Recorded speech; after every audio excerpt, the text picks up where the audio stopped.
Hola a todos, mi nombre es Guillermo Gil, trabajo para Aves Argentinas, soy biólogo y estuve muchos años trabajando en la Administración de Parques Nacionales, tuve mis principios en la Fundación Vida Silvestre Argentina y desde el año pasado trabajo en esta ONG que se llama Aves Argentinas, que es la más antigua de Argentina, con más de 100 años de existencia.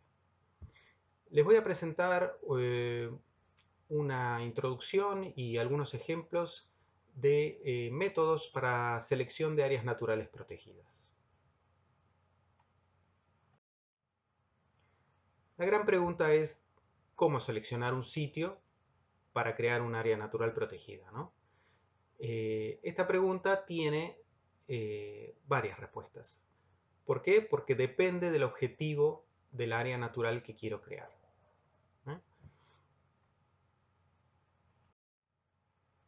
Esos objetivos pueden pasar por varios ejes.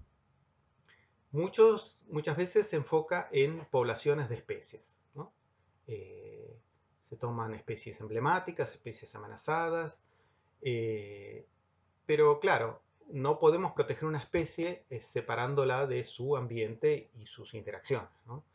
Entonces, finalmente lo que vamos a proteger no es una población, sino un hábitat donde esa población pueda desarrollarse.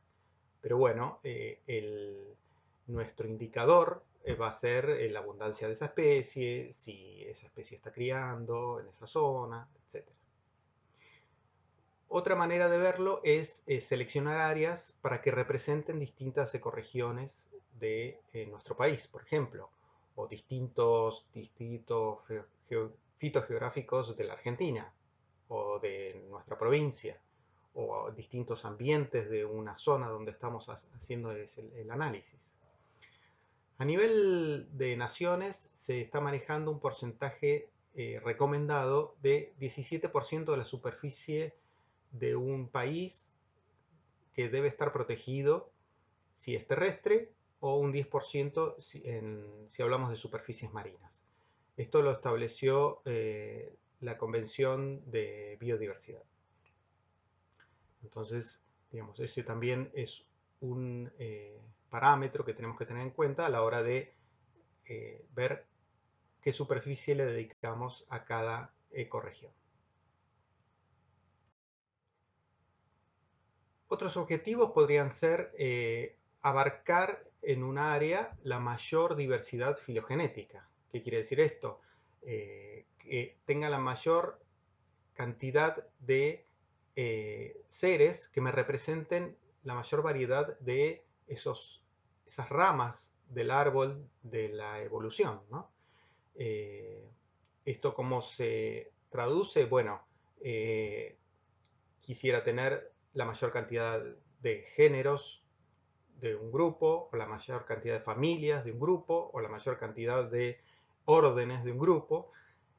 Y bueno, como les estoy mencionando, generalmente están enfocados en grupos. Por ejemplo, la mayor diversidad filogenética de mamíferos. Bueno, en vez de tener en cuenta que voy a tener 5 especies de ratones del género Acodon, tal vez un área va a tomar más valor si tiene una sola especie del género Acodon, pero tiene otra especie del género Juliomis, por ejemplo, ¿no? Así que esto tiene un sentido evolutivo, digamos, porque cada rama en que se divide el árbol filogenético está representando un cambio evolutivo que estoy preservando en la genética de esa rama, ¿no? Entonces, los ratones del género Acodon son todos muy parecidos genéticamente. Sin embargo, si yo conservo un Acodon, un Juliomis, un Oligorizomis, voy a tener esa variabilidad genética en cada uno de estos géneros que de alguna manera estoy preservando para el futuro, pensando en procesos evolutivos. Otro objetivo que puedo querer lograr con mi área protegida es poder desarrollar educación ambiental, ¿no? Entonces, En este caso, más que nada voy a tener que tener en cuenta la accesibilidad, que es un área muy accesible para tener la mayor cantidad de visitantes posibles, o que pueden acceder fácilmente a escuelas, ¿eh? O personas de una urbanización cercana, y que tenga elementos nativos, o sea, hacer una reserva en un eucaliptal, digamos, como que no tiene mucho para decir en cuestiones de conservación, ¿no? También a veces se quiere proteger procesos naturales que ocurren, por ejemplo, en poblaciones, como las nidificaciones en colonias, ¿no? Acá vemos una foto arriba a la derecha de una colonia de vencejos de cascada que nidifican en cataratas y en algunos otros saltos de Misiones. Son lugares donde se concentran una gran cantidad de individuos en un momento determinado, y son de alto valor de conservación para esa especie, ¿no? Podría también pensar en las comunidades, por ejemplo, hay muchas rapaces que son migratorias y en sus migraciones se utilizan rutas que muchas veces coinciden, ¿no? Por ejemplo, en el Istmo de México pasan muchísimas aves rapaces migratorias, o eh, en la unión, digamos, casi unión de España con África, en el Peñón de Gibraltar, también hay una gran ruta migratoria. Entonces, pensando en conservar esas comunidades, tengo que proteger tal vez esos sitios o paradas migratorias de limícolas, de chorlos, ¿no? De aves costeras. Eh, bueno, ese es un criterio que también puedo tener en cuenta a la hora de seleccionar un área para su protección. Las geoformas, o sea, paisajes en particular, volcanes, una, un, un, sitio donde hay muchísimos fósiles. Bueno, acá en Misiones, una geoforma muy llamativa son los Altos de Moconá, como vemos en la foto. O, bueno, por supuesto, las cataratas de Iguazú, algunos otros saltos muy bonitos.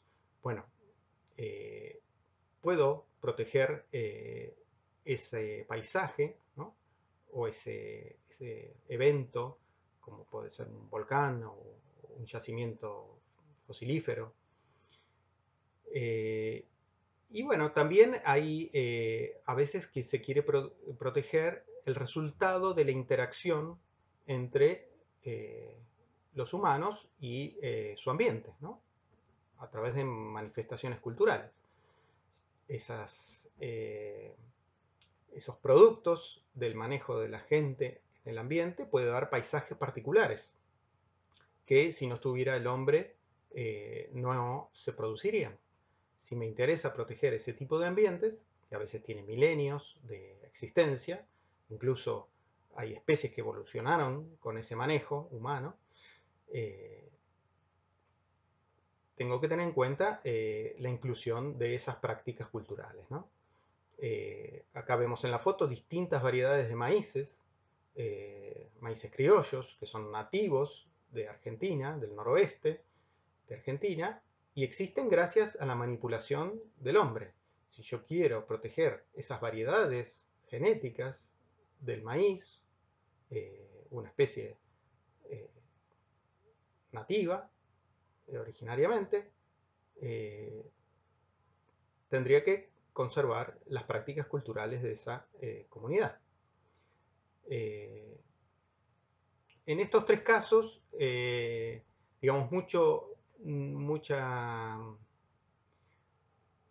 alternativa no tengo en cuanto a ubicación, ya que la colonia de edificación está en un sitio determinado, el Salto Moconá está en un sitio bien determinado, el paisaje o los cultivos o variedades domesticadas y su sociedad humana que los mantiene está en un sitio determinado. Entonces, bueno, voy a tener que elegir el sitio donde existan, ¿no?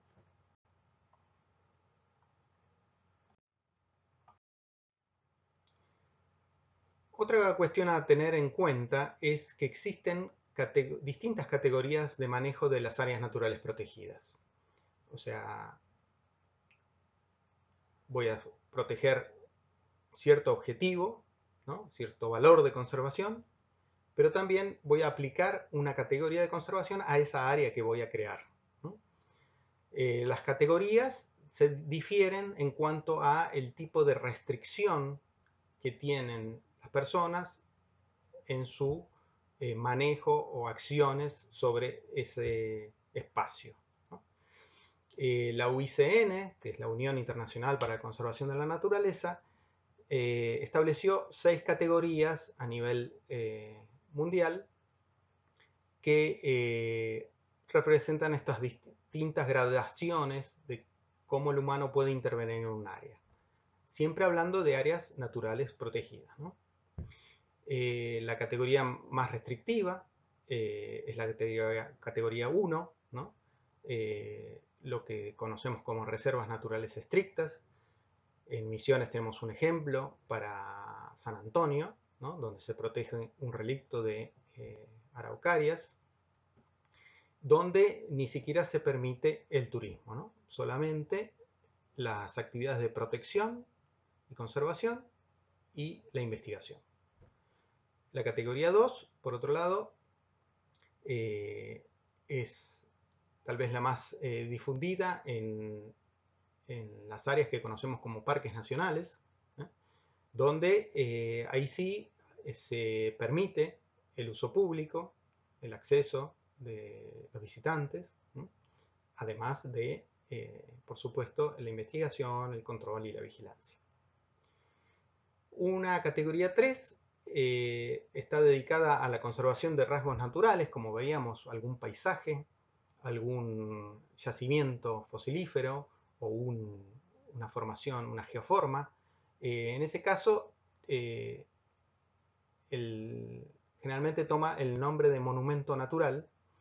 Y en Argentina tenemos un ejemplo a nivel nacional en la Laguna de los Pozuelos, en Jujuy, donde se protege un cuerpo de agua endorreico, ¿no? Una cuenca endorreica, donde crían muchas aves acuáticas de la puna, ¿no? Ahí también la restricción es muy grande y solamente se permiten acciones de conservación, protección y investigación. Categoría 4, allí sí se permite un manejo más activo, ¿no? Con manejo de áreas o de especies,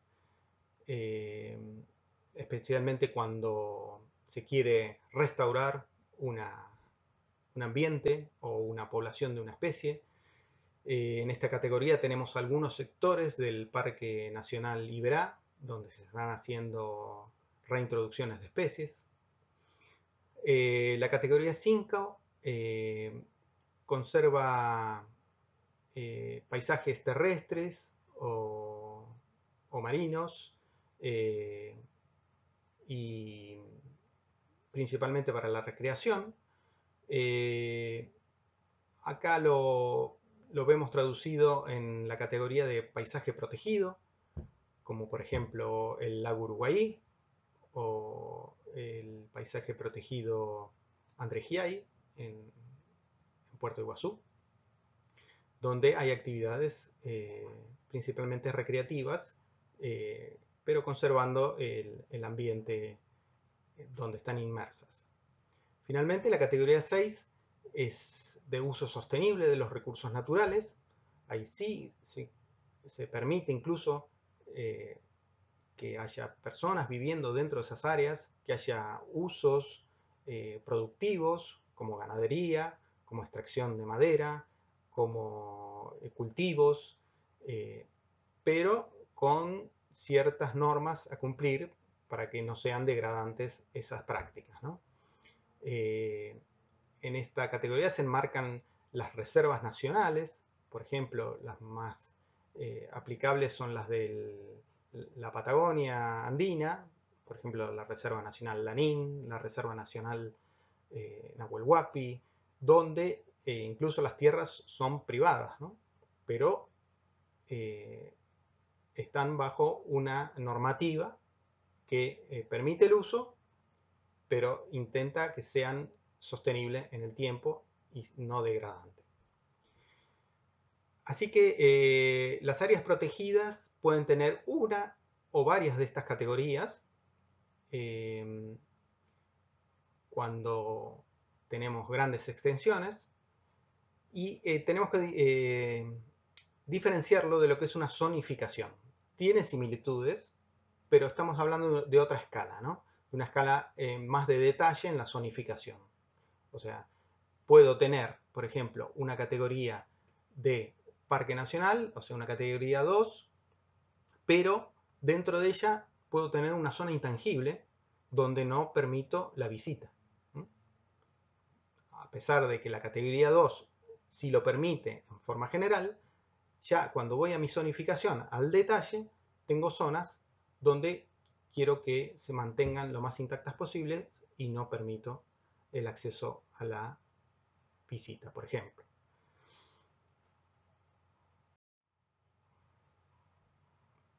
Y también para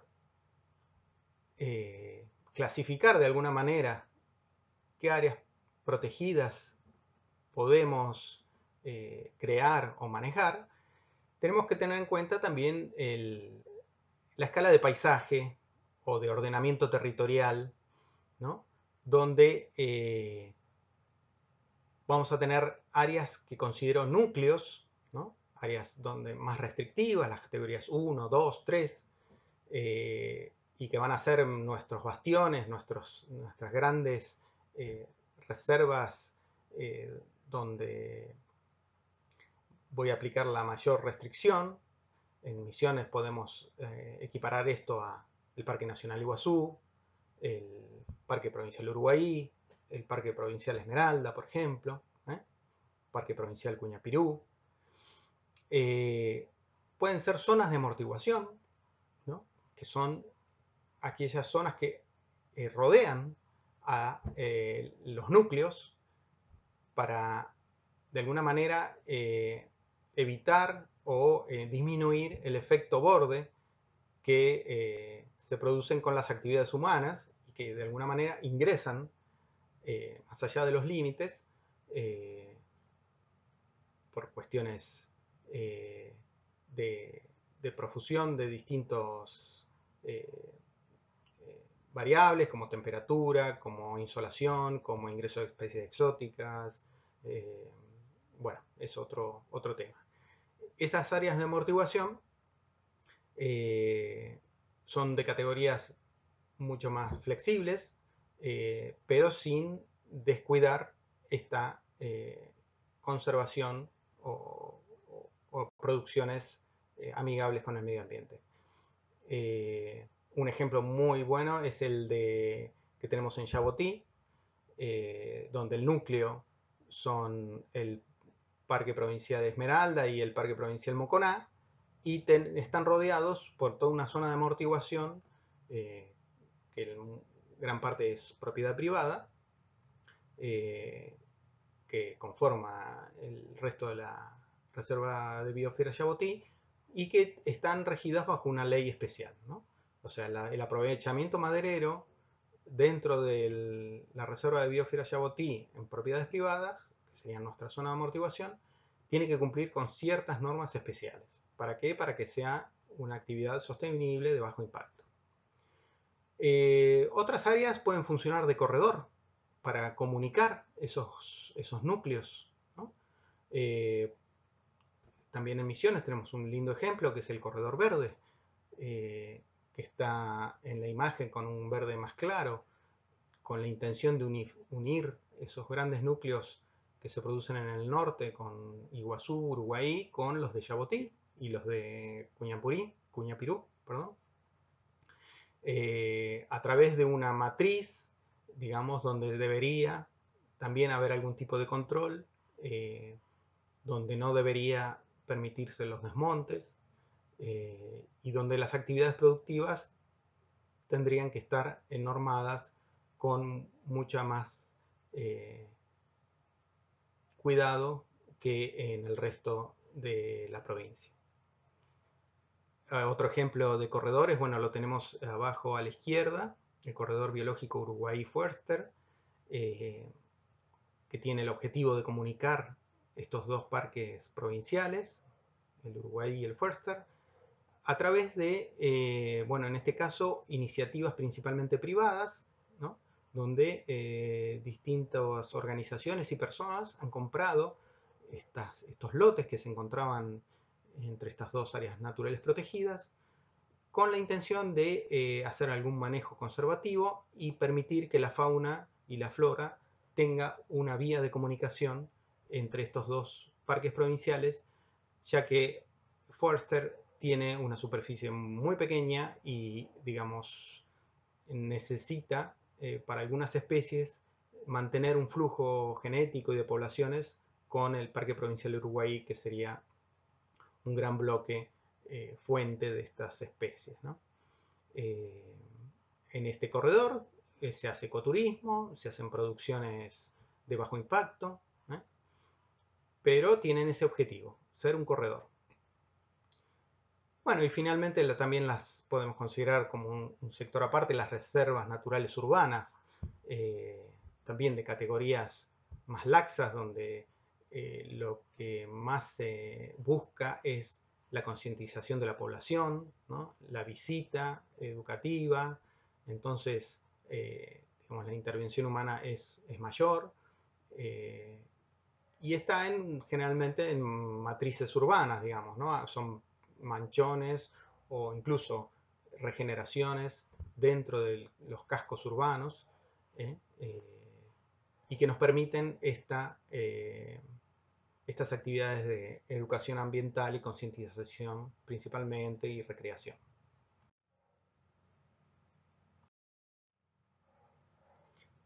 Bueno, hasta ahora les di una introducción de cuáles son los ejes o las principales miradas que pueden tener la creación de áreas naturales protegidas, ¿no? Por un lado, qué objetivos persigo, por el otro, qué categorías de manejo le voy a aplicar a las distintas áreas protegidas y finalmente, qué rol juegan a nivel de paisaje, ¿no? Ahora vamos a ir un poquito más enfocándonos a los métodos de priorización de áreas naturales protegidas teniendo en cuenta las poblaciones de especies. O sea, uno de los objetivos que les planteé antes, que es bastante generalizado, digamos, ¿no? Los métodos clásicos o los criterios clásicos de selección principalmente se basan en alta concentración de especies, por ejemplo, lo que se llama hotspots de diversidad, por ejemplo, o ya siendo un poco más restrictivos, la cantidad de especies amenazadas que ocurren en un mismo sitio, o especies endémicas, ahí estamos hablando de especies de distribución geográfica restringida, o especies emblemáticas, ¿no? Que de alguna manera son de interés para la población en general por su valor cultural, pero en general todas estas altas concentraciones de especies de algún tipo se aplicaban a grupos determinados, ¿no? Alta riqueza de mamíferos, o alta riqueza de aves, o alta riqueza de especies amenazadas, mientras que por ahí los peces y las plantas tienen muy pocos ejercicios de clasificación de amenaza, por ejemplo. Especies endémicas también generalmente se concentran en vertebrados. Y las emblemáticas, bueno, por supuesto, son las más grandes, ¿no? Las las más visibles para la sociedad. El otro método, digamos, si podemos llamarlo así, o criterio para la selección de áreas protegidas era consultar a expertos, ¿no? Que nos den su opinión acerca de cuáles son las áreas de mayor valor según su visión. Esto puede ser de utilidad en algún caso donde no tengo mucha información sobre las áreas sistematizada, pero bueno, tiene sus riesgos ya que generalmente conlleva sesgos profesionales. Si le pregunto a un investigador que trabaja con escarabajos, va a seleccionar áreas donde estén bien representados ese grupo de su estudio, ¿no? O bueno, si trabajo con gente que se dedica a, a vertebrados, me va a hablar de los vertebrados, pero me va a dejar afuera tal vez, o no va a tener tanta información, no va a manejar tanta información de plantas o de invertebrados, por ejemplo. Eh, y bueno, también que la contra que tiene este criterio es que no puedo repetirlo, no puedo revisarlo, digamos, es la opinión de una persona, ¿no? Así que, digamos, no puedo revisarlo de alguna manera ante distintos cambios que puedan producirse.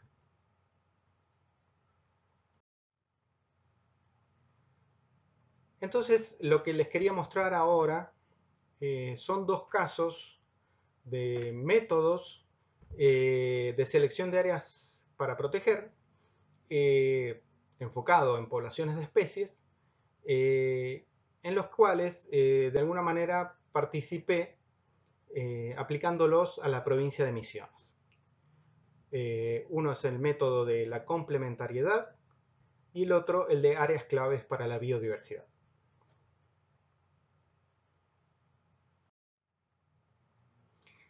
El trabajo de complementariedad lo realicé sobre la base de información de mamíferos. Y lo hice en el año 2004. Señalo esto porque, bueno, tal vez vean alguna información que está un poco desactualizada. ¿Qué es la complementariedad? Bueno, es un método que logra la representación de una o más poblaciones de todas las especies, ¿eh? De una manera eficiente. O sea, tengo distintas áreas y la presencia de especies en esas áreas, y de alguna manera este método me selecciona la menor cantidad de áreas en las cuales están presentes todas las especies. Cuando las áreas son muchas o le pongo condiciones a estos criterios un poco más complejas, se puede recurrir a métodos matemáticos y a programas de computación.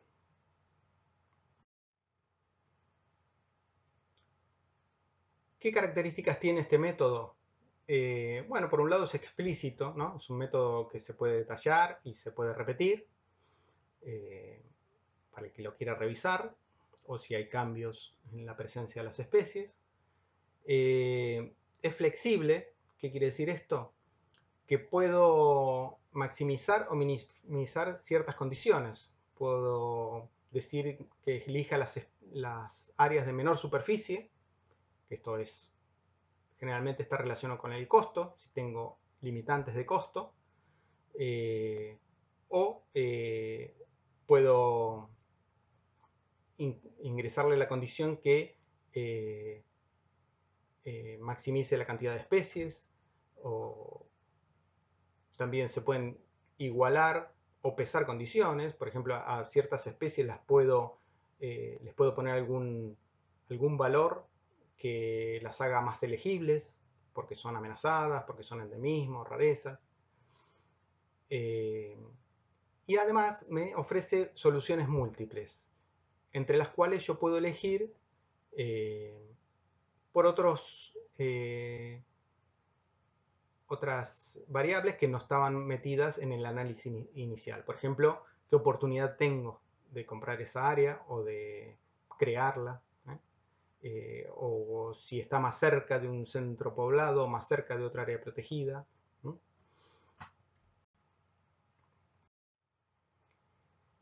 Por un lado, la eficiencia máxima minimiza los costos, ¿no? Incluso si tengo el detalle de cuánto me cuestan los terrenos en cada área que estoy analizando, puede haber diferencias de costos, ¿no? por región, porque, bueno, porque así funciona el negocio inmobiliario, ¿no? O sea, lugares con más servicios son más costosos el metro cuadrado que en lugares más alejados, donde es más barato. Entonces, puedo minimizar el costo poniendo en juego estos valores de la hectárea, por ejemplo, ¿no? Entonces, ya no solo no tengo en cuenta solo la superficie, sino también los costos de los terrenos.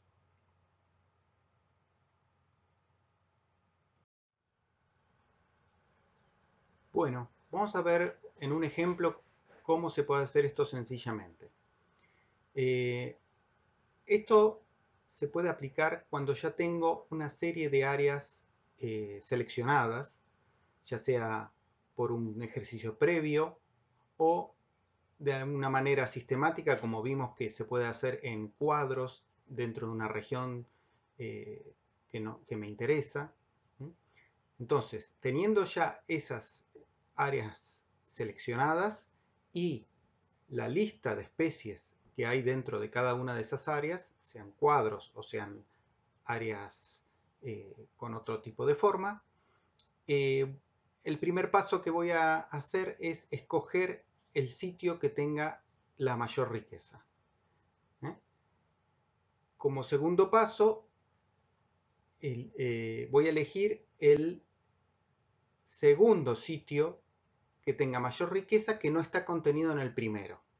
O sea, que sea bien complementario. Lo que tenga uno, que no lo tenga el otro. O bueno, que tenga muy pocas especies en todo caso repetidas, pero sean muy diferentes.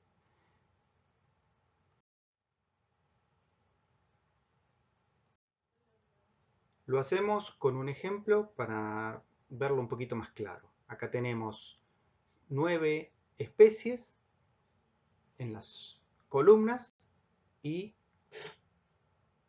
7 áreas en las filas, con su respectiva riqueza a la derecha.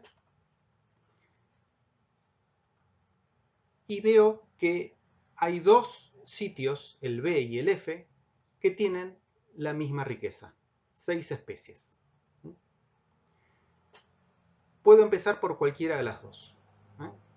Esto luego me va a producir distintas soluciones, que es lo que mencionábamos como flexibilidad del método, ¿no? Tengo distintas soluciones y después las puedo elegir por otros criterios no incluidos en este análisis.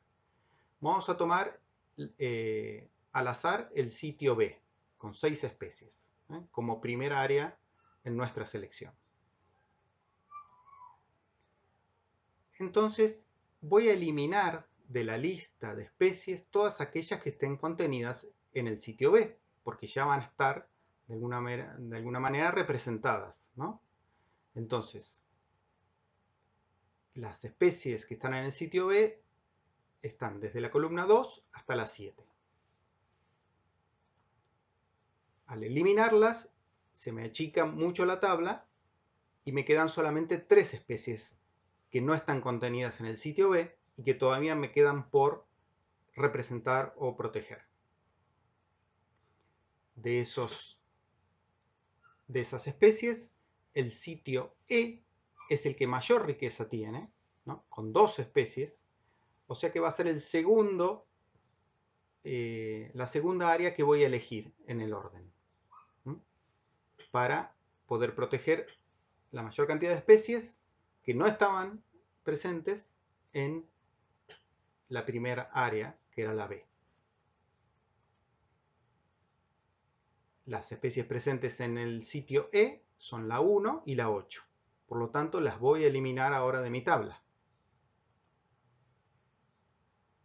Y finalmente me queda la especie 9 sin proteger, sin representar, y que está en un solo sitio, el sitio G. Por lo tanto, bueno, será mi tercera área a seleccionar. Entonces, volviendo a la tabla inicial con todos mis datos, voy a tener que en primer caso voy a elegir el sitio B, el segundo caso voy a elegir el sitio E y finalmente el sitio G. ¿Por qué este orden? Porque bueno, si tengo recursos limitados, voy a empezar por el sitio B. Si tengo que elegir solamente dos de las tres, agarraría el sitio B y el E. Por último, el sitio G, que solamente me suma una especie al conjunto. Esta especie que está marcada en rojo, la quise señalar porque es una especie exclusiva del sitio G. Por lo tanto, la única posibilidad de protegerla o de representarla va a ser en el sitio G. Ahora retomemos en el segundo paso que habíamos visto antes, que tenía dos opciones de elegir sitios con la misma cantidad de riqueza. En este caso, 6 especies, ¿no? En el primer caso habíamos elegido al sitio B, pero ahora vamos a hacerlo con el sitio F, la segunda opción que nos va a dar una segunda solución. Como hicimos antes, marcamos las especies que están representadas en el sitio F, acá en rojo, elimino estas columnas de mi tabla, porque ya van a estar representadas en el sitio F, y me quedan 3 especies todavía sin representar.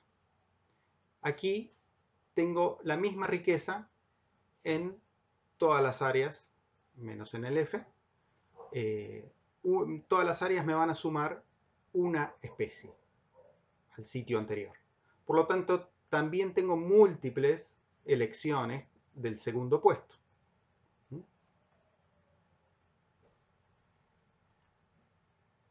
Vamos a elegir al azar el sitio B como segunda opción y marcar la especie que me está albergando el sitio B, que me está sumando,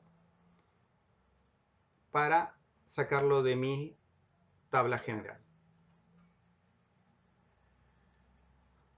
Entonces voy a tener el sitio F como primera opción, el segundo en el orden de selección va a ser el sitio B, y ahora como tercer sitio a elegir voy a tener nuevamente tres opciones.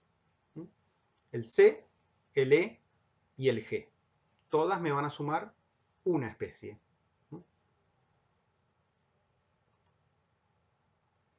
Elijo nuevamente al azar el sitio C como tercero, marco la columna de la especie que me está representando, que me está sumando a esa representación que estoy logrando con la selección de áreas, elimino la columna y me va a quedar por último la especie 9 todavía sin representar en las áreas ya seleccionadas F, B y C. Por lo tanto, voy a elegir en cuarto lugar al sitio G, que me va a sumar esa especie, la número 9. Entonces, volviendo a la tabla original de datos, vamos a ver que para esta segunda solución, en vez de 3 sitios que me alberguen toda la biodiversidad, en este caso, voy a tener 4 sitios.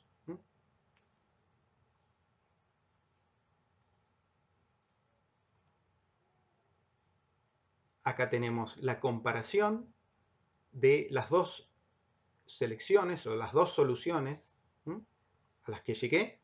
La primera como dijimos, con el sitio B, el E y el G, en tercer lugar, me representaban todas las especies. En cambio, la solución 2, tuve que elegir el sitio F, el B, el C y finalmente el G. Por lo tanto, de estas dos soluciones me quedo con la selección 1.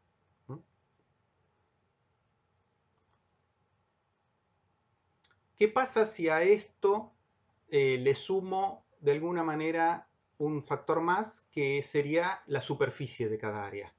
Suponiendo que no son los cuadros que les mostré antes que tienen la misma superficie u otro tipo de división que quiera hacer del territorio que contenga la misma superficie.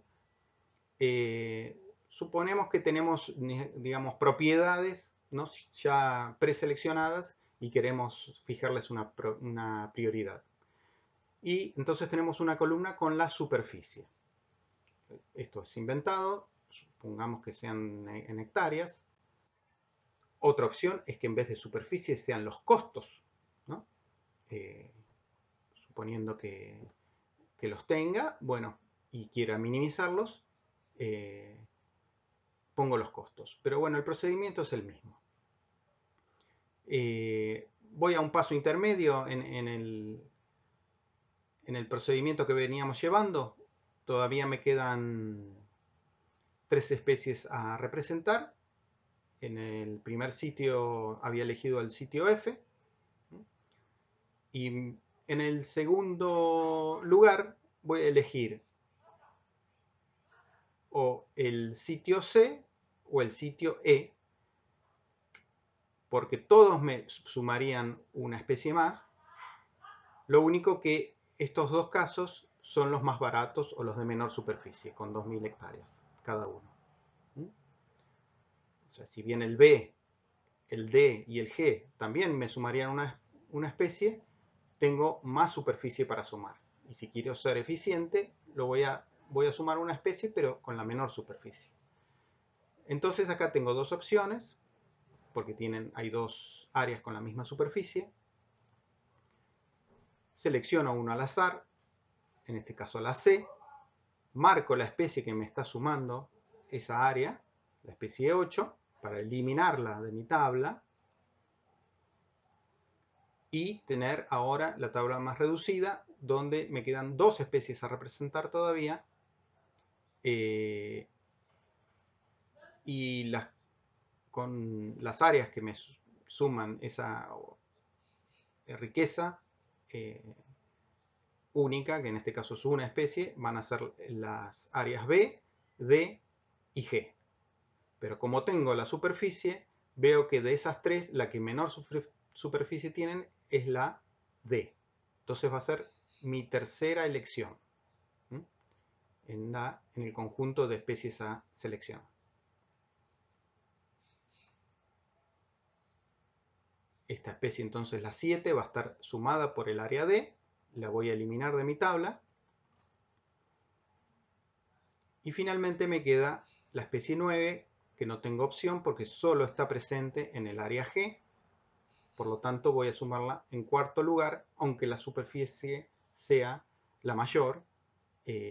Como es una especie que solo está en un área, como habíamos dicho, esa área es irreemplazable.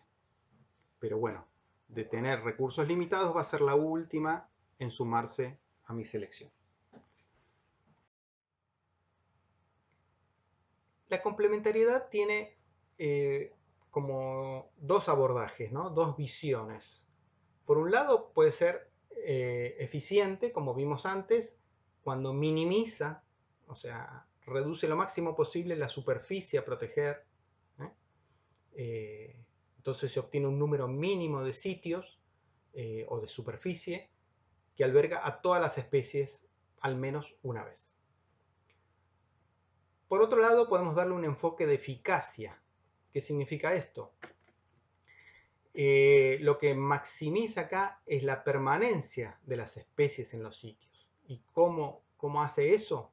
Bueno, lo tenemos que alimentar al método con algunas condiciones que me aseguren la supervivencia de esas poblaciones a largo plazo. Por ejemplo, que una especie esté en más de un cuadro. Si le pasa algo a la población de un cuadro, tengo el respaldo del segundo cuadro, ¿no? En el caso de emisiones que estamos viendo. Por ejemplo, que tenga para algunas especies el área tenga una superficie mínima para albergar, por ejemplo, una población mínima viable.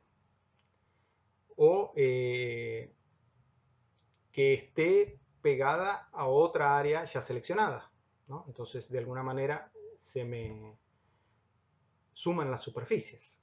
Esas condiciones que le voy incorporando, de alguna manera las hacen más eficaces a las áreas que voy seleccionando en cuanto a la conservación a largo plazo.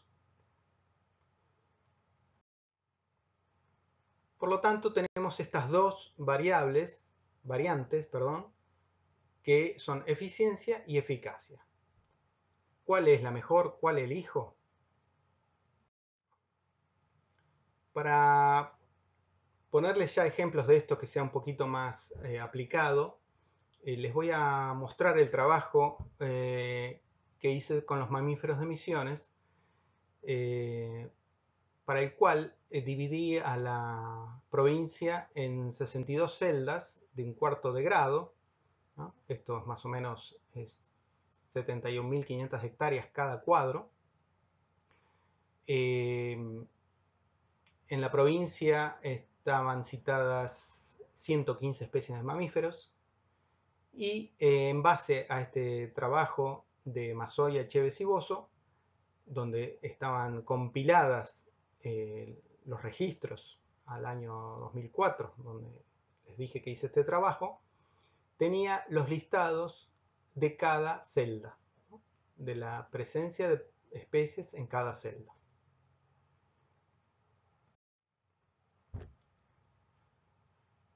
Un ejemplo de flexibilidad que les decía antes. Bueno, aplicando la complementariedad, se me seleccionaban 11 cuadros en los cuales estaban representadas todas estas 115 especies de mamíferos. Sin embargo, tenía algunas áreas que eran irreemplazables, ¿no? Que están en negro en el mapa. ¿Por qué? Porque tenían especies que solo estaban presentes ahí. Entonces no podía elegir a otro cuadro porque esa especie yo estaba obligada a elegirla en ese cuadro. Los cuadros negros tienen especies que no ocurren en otro lado, por lo tanto son áreas irreemplazables. Sin embargo, había otros cuadros que sí eran alternativos, ¿no? Tenía tres soluciones diferentes variando la combinación de los cuadros grises, a los que llamo que son áreas flexibles porque son optativas, ¿no? O elijo una o elijo otra. El método te da el orden de los cuadros que se van seleccionando, ¿no? Y también en estas soluciones vamos a ver cuáles son las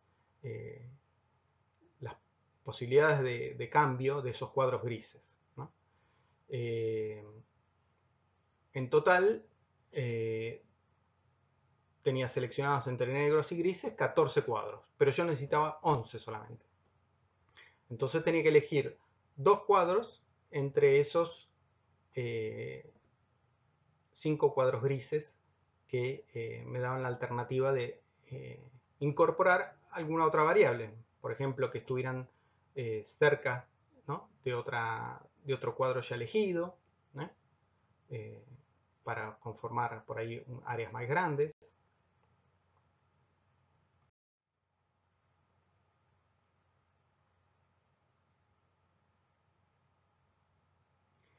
En el ejercicio que mostré antes, de los cuales tenía tres soluciones, ¿no? de 11 cuadros cada una, pero que en total implicaban 14 cuadros,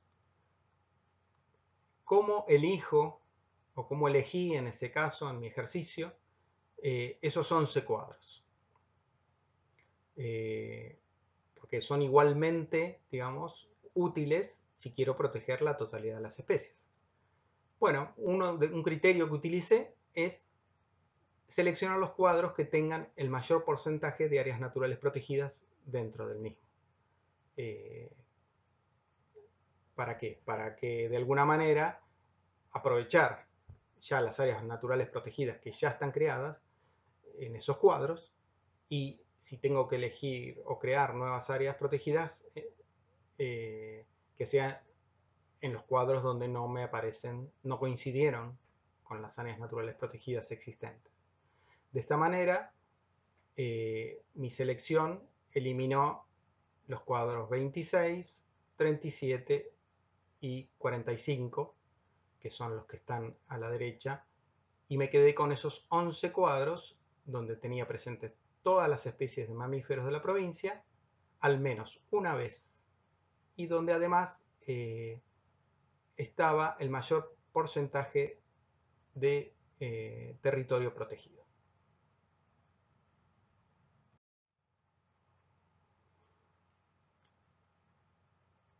Y otra manera de ver cuán flexible es el método es seleccionar áreas por eficiencia máxima, que sería la menor cantidad de cuadros que me albergan la totalidad de las especies de mamíferos, o si le agrego alguna condición, por ejemplo, le pongo valores a las especies, ¿no?, que representen la amenaza, la rareza o el peso táxico, eso que hablábamos del valor filogenético que pueden tener las especies. Esos valores me van a influir en la selección de cuadros. O sea, el primer cuadro va a ser el que mayor valor acumule de todas las especies que tenga dentro, ¿no? Entonces, acá tenemos dos soluciones diferentes. En una solamente la condición era que albergue todas las especies, y en la otra que albergue todas las especies, pero en el orden que me da este peso, esta ponderación de las especies. Y aquí vemos algunas variables, algunas diferencias, ¿no? Por ejemplo, el cuadro 3, que en esta solución era flexible, o sea, podía cambiarlo por otro cuadro, acá se me hace obligatorio, ¿no? Este cuadro 9, que en la primera solución no estaba seleccionado ni como flexible ni como inamovible, me aparece como flexible en la solución de la selección con ponderación. Esto es algo que, digamos, de alguna manera está ejemplificando la flexibilidad del método, siempre reflejando cómo fue hecho.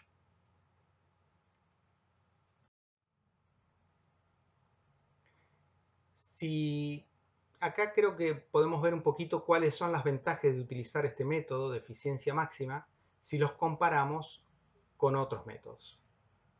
Por ejemplo, acá en este gráfico tenemos en el eje horizontal la cantidad de cuadros, o lo que es lo mismo, la superficie, y en el eje vertical la cantidad de especies. Con el método de eficiencia máxima vamos a ver la curva superior, que a medida que voy sumando cuadros voy a alcanzar los 115 especies que contiene la provincia de Misiones. Acá vemos que son a los 11 cuadros. Si yo hubiera elegido el orden de los cuadros de acuerdo a su riqueza, cuando llegara a la superficie de 11 cuadros, recién iba a tener 107 especies protegidas. ¿Por qué? Porque iba a estar eligiendo áreas donde se me iban a repetir las especies. Eran las más ricas, sí, pero ya muchas especies ya estaban presentes en otras. Entonces, para alcanzar las 115 especies, iba a tener que llegar a los 40 cuadros. Si mi criterio de selección era la riqueza. Si era el azar, por ejemplo, voy eligiendo cualquier área en cualquier orden, por supuesto este criterio, que es el no criterio, digamos, se hace repetidas veces para tener una media, ¿no? Que es la línea llena acá en el medio entre dos desvíos estándar, ¿no? El mínimo y el máximo. O sea, en realidad va a haber múltiples curvas acá adentro, ¿no? Entre estas dos líneas punteadas, de acuerdo las veces que lo haga y los órdenes, las variables de los órdenes. Pero bueno, la media es la línea llena. Con 11 cuadros, si elijo al azar, iba a tener 84 especies. 84,6, pero bueno, no tiene sentido en este caso el decimal, así que solamente iba a proteger 84 especies. Y para llegar a las 115 iba a necesitar 55 cuadros. Esto me muestra cómo, de acuerdo a los distintos métodos, el de complementariedad siempre me minimiza la superficie, que puede traducirse en costos, ¿no?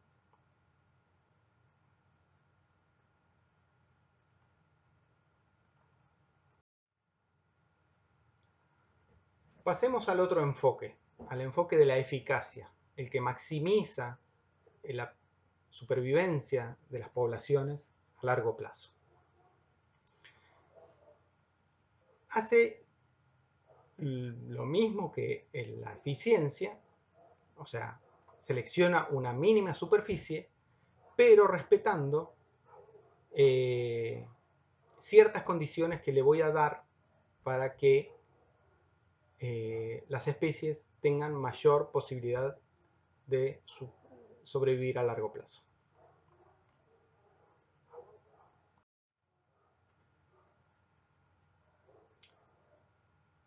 Estas condiciones pueden definirse de varias maneras. Por ejemplo, como les había dicho, que cierta especie esté representada una, dos o tres veces, o sea, que esté en dos o tres áreas distintas, cosa de tener como respaldos de esas poblaciones. O, por ejemplo, poner un criterio que sea que las áreas seleccionadas cubran el cierto porcentaje del área de distribución de esa especie, ¿no? Suponiendo que es una especie endémica, ¿no? Que cubra el 25%, por ejemplo, de su área de distribución global.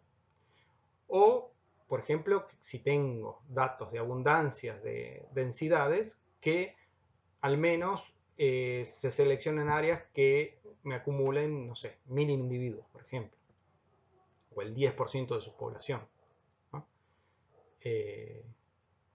También lo puedo ver del lado de áreas que tengan bajas tasas de extinción, o altas frecuencias o altas abundancias, ¿no?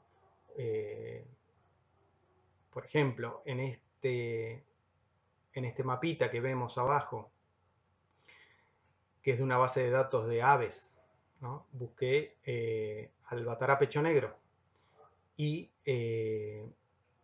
los distintos tonos de violeta me dicen cuán frecuente es la especie o cuántas veces se vio a esa especie en cada cuadro. Los violetas más oscuros podríamos pensar que son los más aptos para proteger a esta especie, ¿no? Porque es donde más frecuentemente se ve. Esto de alguna manera podría estar relacionado con su abundancia. Siempre hay que tener en cuenta que puede haber un desvío por la frecuencia de visita, ¿no? Si hay una persona que vive ahí continuamente me sube datos de esa especie en ese lugar, voy a tener mayor frecuencia, aunque por ahí la especie no es tan abundante.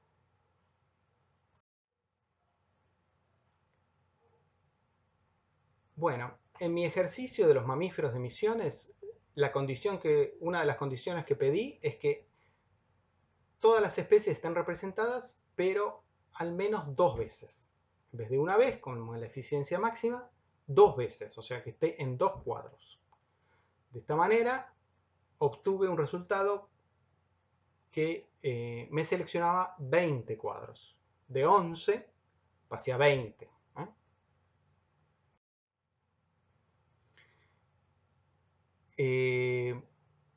Estas dos medidas, eficiencia y eficacia, además de usarse para seleccionar áreas, también pueden usarse para evaluar sistemas de áreas naturales protegidas ya existentes.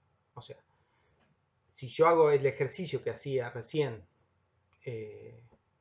para los mamíferos de Misiones, puedo comparar mis resultados con los datos de las áreas naturales ya existentes. Veamos cómo se hace. De vuelta, tenemos los cuadros que representan superficie en el eje horizontal y en el eje vertical la cantidad de especies. En la línea gruesa tenemos la selección de cuadros de acuerdo a mi eficiencia máxima. El primer método que utilicé, donde había 11 cuadros que albergaban la totalidad de las especies. Si yo comparo la superficie que contiene el sistema de áreas naturales protegidas de la provincia de Misiones, eligiéndolos también por complementariedad, o sea, primero uno de los que más especies exclusivas tiene, segundo el más complementario, tercero el que le sigue, etcétera, etcétera. Al completar una superficie equivalente a 2,4 cuadros, albergo solamente 82 especies de mamíferos. Sin embargo, si yo hubiera elegido las áreas teniendo en cuenta la complementariedad, con esa misma superficie, 2,4 cuadros, hubiera podido proteger 96 especies. Esta diferencia entre 96 y 82 es la que puedo utilizar para evaluar la eficiencia de este sistema de áreas naturales protegidas desde el punto de vista de protección de los mamíferos. O sea que es un 85,4% de eficiencia respecto del 100 que podría tener si elegía las áreas por complementariedad. Dentro de todo, podríamos decir que es una eficiencia aceptable, ¿no? Ya que sabemos que los criterios de creación de áreas protegidas son múltiples, muy variados, pero en general no pasan por el análisis de las especies o las poblaciones que contienen. Para mamíferos, el sistema de áreas naturales protegidas de Misiones tiene una eficiencia del 85,4%.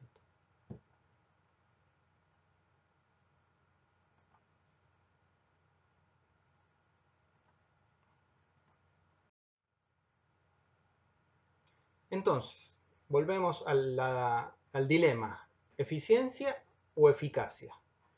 Eficiencia, repetimos, una mínima superficie con al menos una representación de cada especie. Eficacia, la máxima permanencia o por lo menos una mayor permanencia de las especies poniéndole alguna condición al método. Pero estas dos visiones están negativamente relacionadas, o sea, son opuestas. Cuanto mayor permanencia de las especies voy a lograr, mayor va a ser la superficie que voy a seleccionar.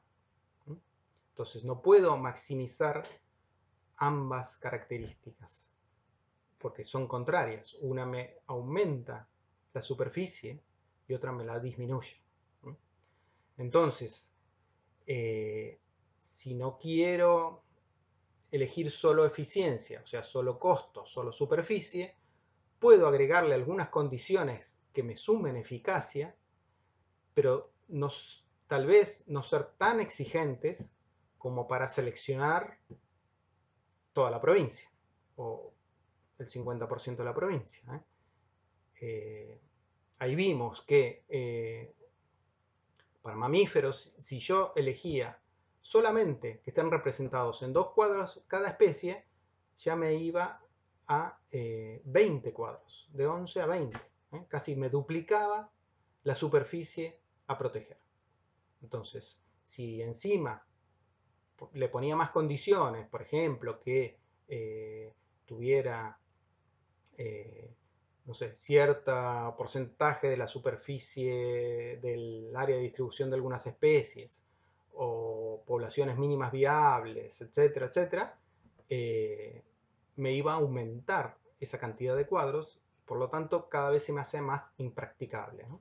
Entonces tenemos que tener cuidado cuál es la solución de compromiso entre la eficiencia máxima y una eficacia que no sea impracticable, porque también a mayor superficie, mayores costos. Bueno, ahora vamos a pasar a otro ejercicio en el que acabo de terminarlo, digamos, es nuevito, y es el método de las áreas claves para la biodiversidad. En este caso, aplicado a la provincia de Misiones.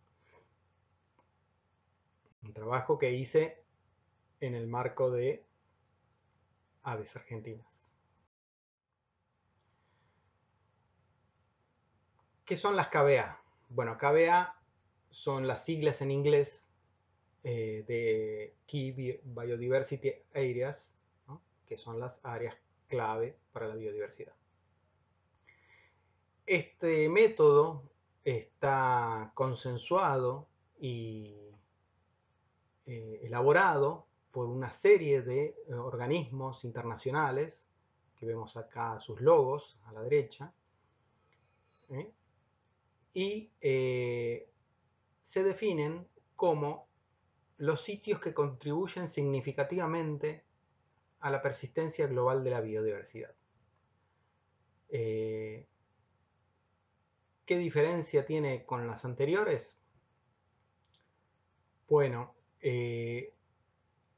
acá se trata de incluir la mayor cantidad de grupos biológicos de los que haya información.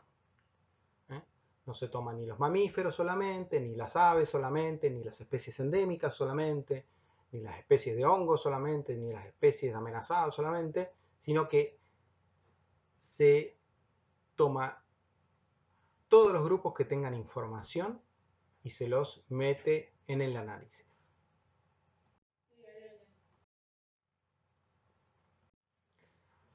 ¿Para qué sirven o van a servir estas KBA?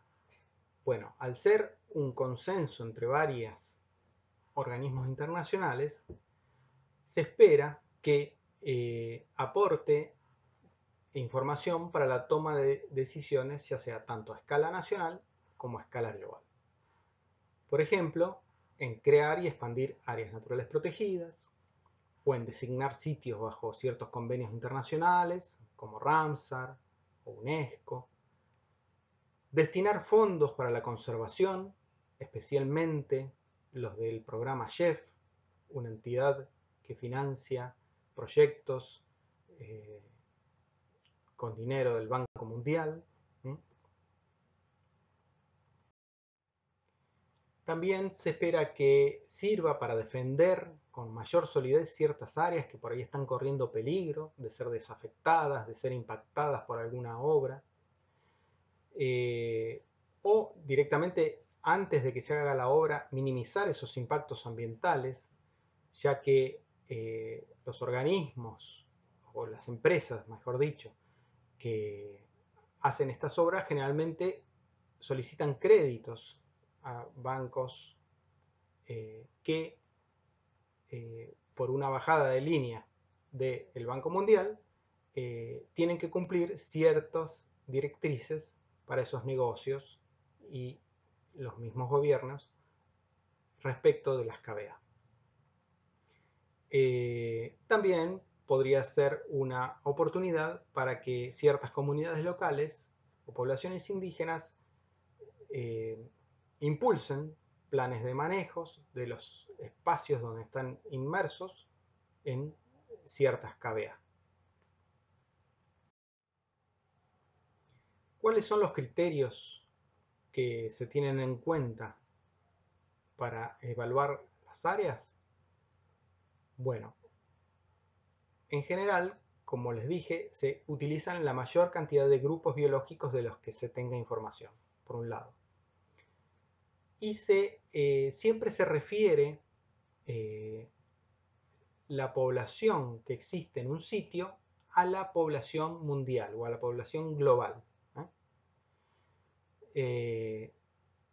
Por eso se tienen en cuenta especies amenazadas globalmente, especies de distribución restringida también globalmente, y esto más o menos ha puesto un límite de que un área restringida es aquella que es igual o menor a 10.000 kilómetros cuadrados, o también especies que están restringidas a ecorregiones o biomas, ¿no? a una sola ecorregión o a un solo bioma a nivel global, o grandes congregaciones, ya sea, como vimos antes, el vencejo de cascada en sus colonias de nidificación, o paradas migratorias, donde se concentran un porcentaje alto de la población de ciertas especies que se encuentran entre las 10 mayores del mundo.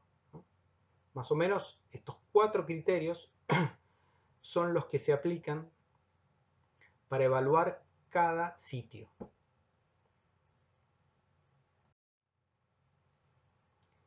¿De dónde saco la información de la presencia de las especies en los distintos sitios que voy a evaluar?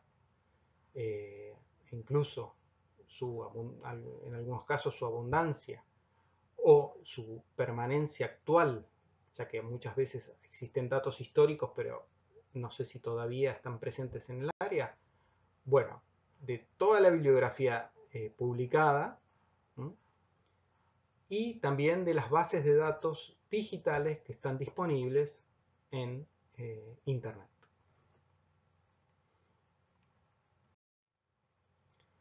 También, en este caso, se consulta a especialistas en distintos grupos biológicos del área en que estoy analizando, en este caso de la provincia de Misiones. O sea, se buscaron a especialistas en plantas, en peces, en anfibios, reptiles, mamíferos, aves, que han tenido mucho trabajo en la provincia. ¿Para qué? Para obtener de ellos información que no está ni publicada ni volcada en las bases de datos. Generalmente estas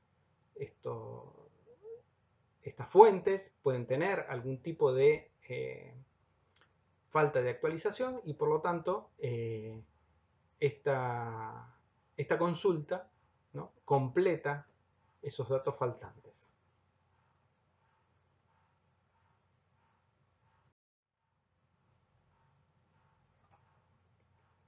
Estas especies que mencioné antes, amenazadas, de distribución restringida, de distribución endémica de alguna ecorregión o de una gran congregación, son las que vamos a llamar especies indicadoras. En el caso de Misiones, se seleccionaron 42 especies de plantas, 48 especies de peces, 4 de anfibios, 2 de reptiles, 15 de aves y 8 de mamíferos que cumplían con esos criterios mencionados. Esos criterios que mencioné tienen ciertos umbrales, o sea, si es una especie amenazada a nivel global, mi sitio tendría que tener, de acuerdo a si es una especie en peligro crítico o en peligro o vulnerable o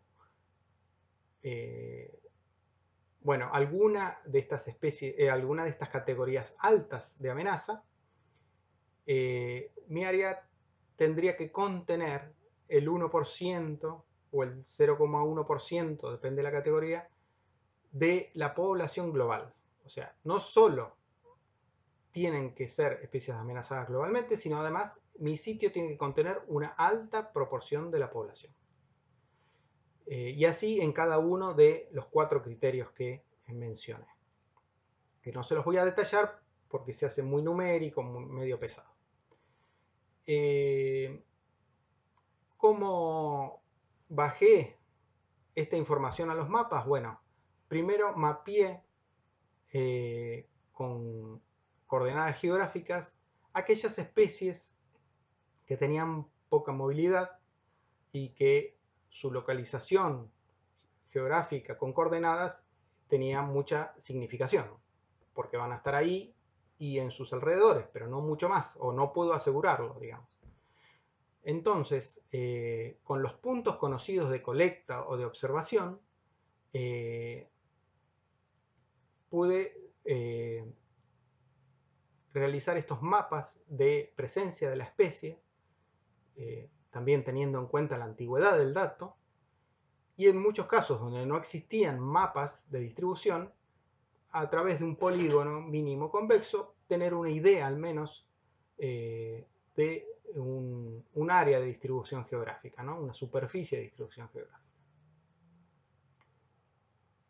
En este caso es una especie que es endémica de la provincia de Misiones y esta es toda su distribución a nivel mundial conocida.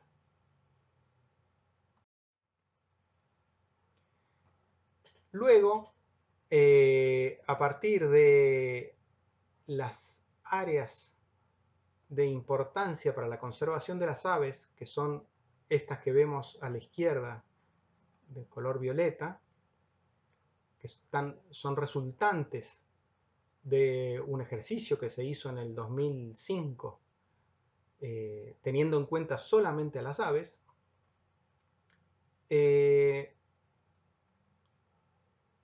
traté de, digamos, ir ajustando estas áreas, viendo cuán bien se superponían a las áreas naturales protegidas, a los límites de las áreas naturales protegidas, y viendo que había un desfasaje importante, queriendo representar a un área protegida, el límite de la ICA se desfasaba muchas veces de manera importante. ¿Por qué? Y bueno, porque en la época que se hizo este mapeo, los recursos de sistemas de información geográfica eran poco accesibles.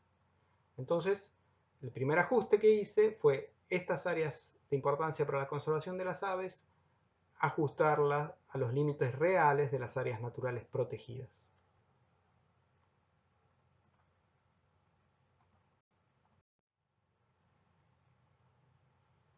Otros mapas que utilicé de base que me ayudaron a delimitar estas KBA son el de subcuencas de los arroyos de la provincia de Misiones, que vemos a la izquierda en celeste, ya que, como vimos antes, hay muchas especies de peces que resultaron ser especies indicadoras y, digamos, su distribución al menos se haría en estas subcuencas como unidades a tener en cuenta. Por otro lado, la cobertura de bosque remanente en el centro, en verde, que resulta hábitat a veces indispensable para algunas especies, ¿no?, terrestres. Y finalmente, el catastro de la provincia para hacer un poquito más operativos estos límites y que resulten de fácil identificación en el terreno.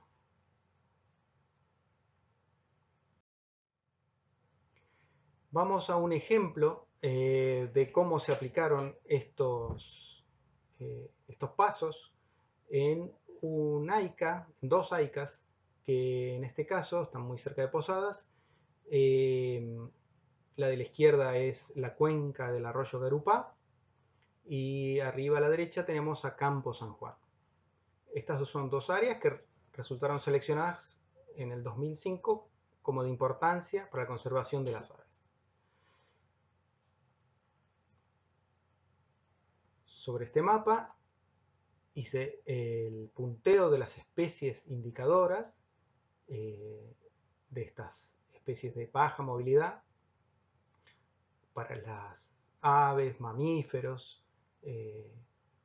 Utilizaba simplemente datos de presencia en el área, asegurándome que sea dentro de los límites, pero sin una precisión tan exacta, ¿no? Una vez mapeados las especies indicadoras, superpuse el mapa de las áreas naturales protegidas. Acá vemos, por ejemplo, que Campo San Juan tiene cierto desfasaje y me aparecen algunas áreas protegidas dentro de la cuenca del arroyo Grupa.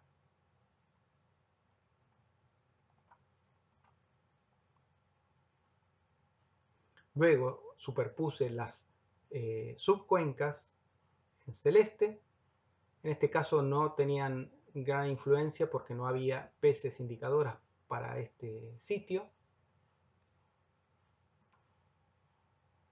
Luego el catastro en blanco. Y finalmente, apoyándome en toda esta información, el límite de la KBA que me aparece en amarillo y que por un lado está extendiéndose más allá de los límites de esa AICA para abarcar unos puntos de especies indicadoras. Me está dejando afuera otro sitio de la AICA porque ya está muy transformado. Me está agregando todo un sector que tiene hábitat para algunas especies que se encuentran ahí indicadoras. Me está corrigiendo el límite de Campo San Juan.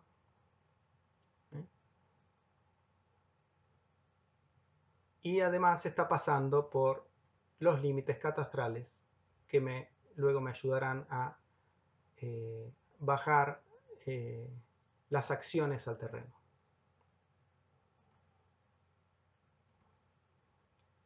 Para ver más en detalle estos pasos, vamos a ir a este sector para que no se nos llene tanto el mapa. Aquí recuerden, tenemos en rojo el límite del área clave el área de importancia para la conservación de las aves, en verde la Reserva Natural Campo San Juan, en los puntos amarillos son especies indicadoras, en la línea celeste límites de subcuencas, las líneas blancas catastro.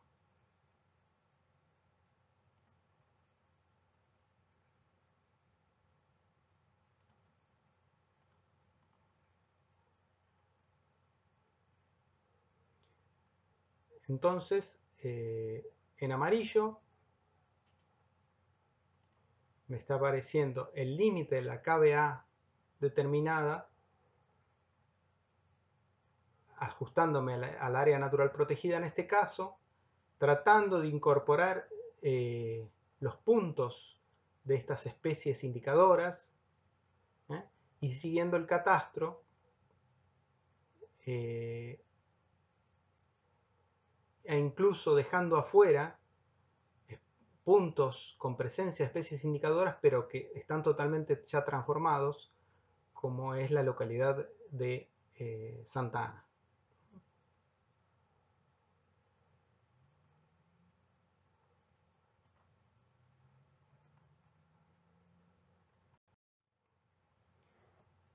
Bueno, repitiendo este procedimiento para todas las áreas de importancia para la conservación de las aves e incluso para otras áreas que no estaban identificadas de valor para las aves, pero sí reunían información de otros grupos biológicos, se identificaron 20 KBAs o 20 áreas claves para la biodiversidad en la provincia de Misiones, que son las que están delimitadas acá en rojo.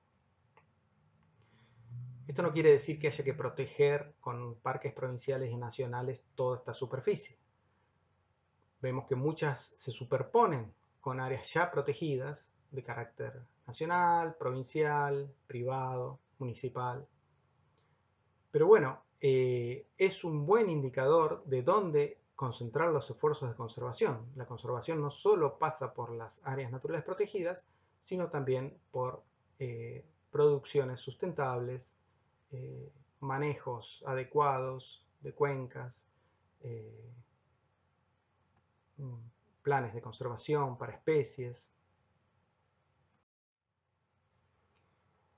¿Cómo manejamos el dato de las poblaciones, el número poblacional de las distintas especies? Ya que no hay información tan detallada para la mayoría de las especies de qué número poblacional hay en cada sitio.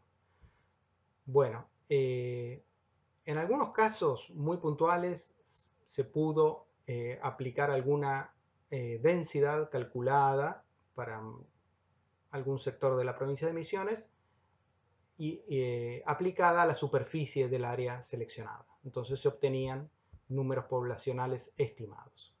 En algunos casos se tenían territorios de aves para los cuales se asignó o 2 individuos o 2,5 individuos por territorio como una medida estándar para calcular poblaciones. En otros se tenían censos a lo largo de arroyos o de caminos y bueno, a partir de ahí se extrapoló al resto del área. Pero bueno, fueron puntuales esos casos.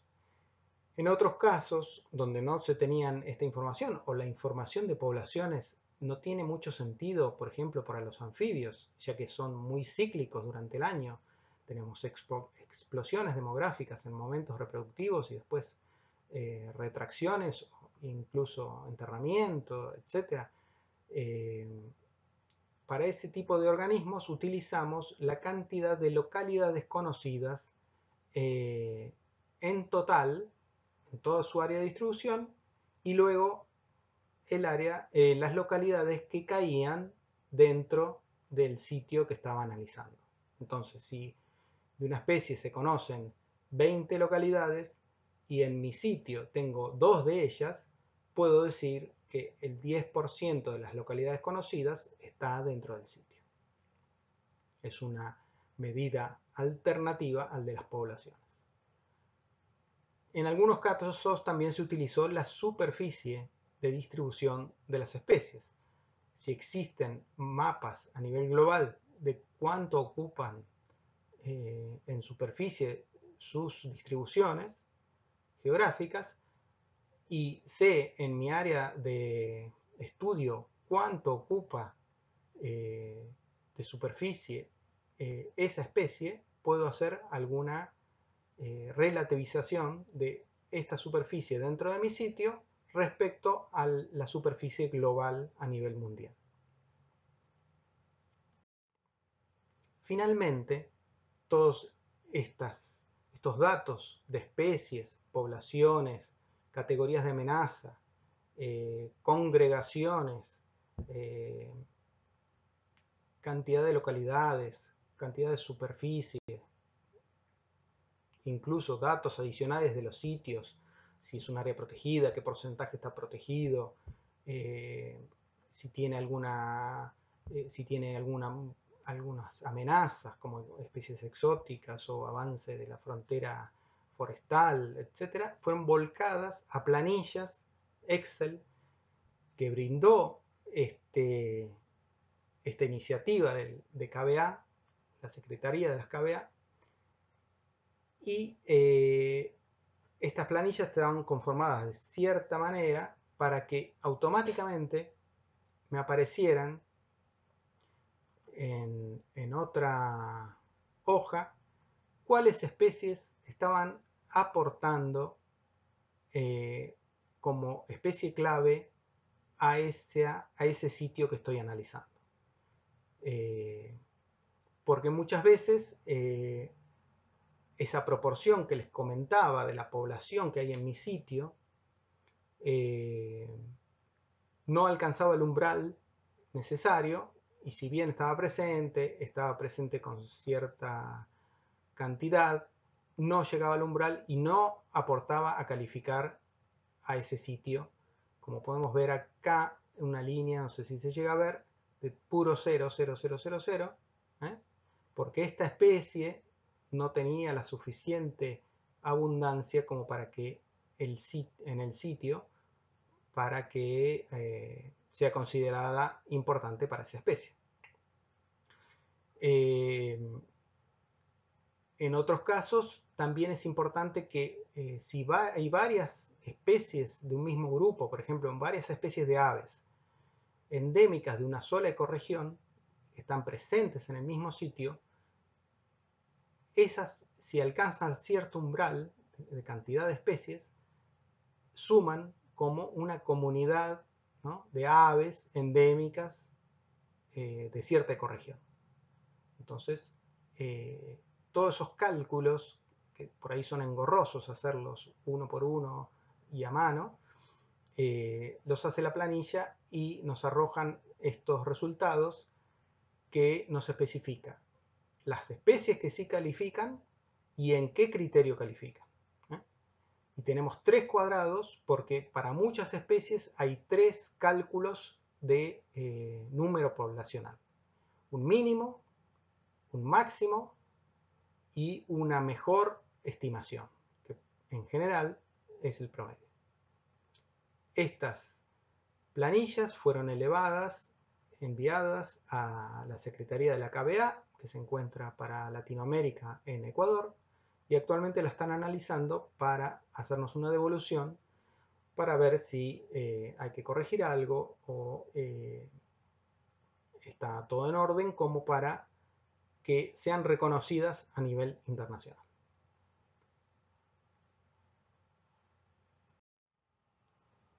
Bueno, como vimos, hay muchos métodos por los cuales seleccionar áreas naturales protegidas, muchos criterios. Vimos 2 ejemplos basados en poblaciones de especies. Y bueno, quedo a disposición por cualquier duda que tengan o bibliografía que necesiten. Ahí en la diapositiva ven mi correo electrónico. Muchas gracias por su atención. Un abrazo grande.